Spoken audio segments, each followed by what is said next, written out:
শরীফ ওসমান হাদি হত্যার বিচার দাবিতে আবারও উত্তাল শাহবাগ।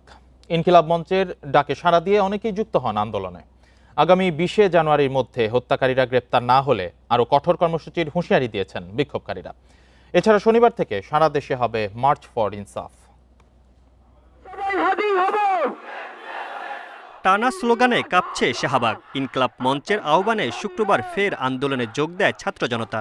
আধিপত্যবাদ বিরোধী বক্তব্যে তুমুল জনপ্রিয় পাওয়া ওসমান হাদির হত্যার বিচার চায় মানুষ। 19 তারিখে সে মারা গেল, আজকের হইল গিয়া 2 তারিখ জানুয়ারি মাসের। এখন পর্যন্ত খুনির বিচারটা হলো না। এটা কিসের জন্য হলো না এগুলো আমরা জানতে চাই। হাদিকে পেছন থেকে গুলি করার 20 দিন পেরিয়ে গেছে। প্রথম দিনে মূল সন্দেহভাজন হিসেবে দুজন চিহ্নিত হলেও এখনও তাদের অবস্থান নিয়ে ধোঁয়াশা রয়ে গেছে। তদন্তের অগ্রগতিও অজানা বলছেন ইনকিলাব মঞ্চের নেতারা। যে সরকারের নিজের অবশ্যই ব্যর্থতা আছে, আর না হয় সরকার যদি চায়, সরকার যদি সুষ্ঠু বিচার করতে চায় তাহলে এতদিন লাগার কথা না। আমাদের থেকে তো আমরা আশাবাদী যে বিচার অবশ্যই হবে। আল্লাহ ইন্টারিম কি করে সেটা তো আর আমরা জানি না।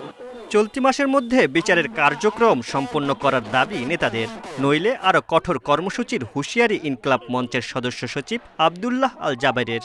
জানুয়ারির 20 তারিখের মধ্যে তাদেরকে একটা চূড়ান্ত পর্যায়ে পৌঁছে দেবে বিচার কার্য নিয়ে। মানে এর বাইরে আমরা তাদেরকে কোনো সুযোগ দিব না। এরপর থেকে লাগাতার কর্মসূচি চলবে। মানে হচ্ছে আজকে বসছি কালকে উঠে গেছে এই ধরনের কোনো কিছু না। হরতাল যদি চলে সেটা চলতেই থাকবে।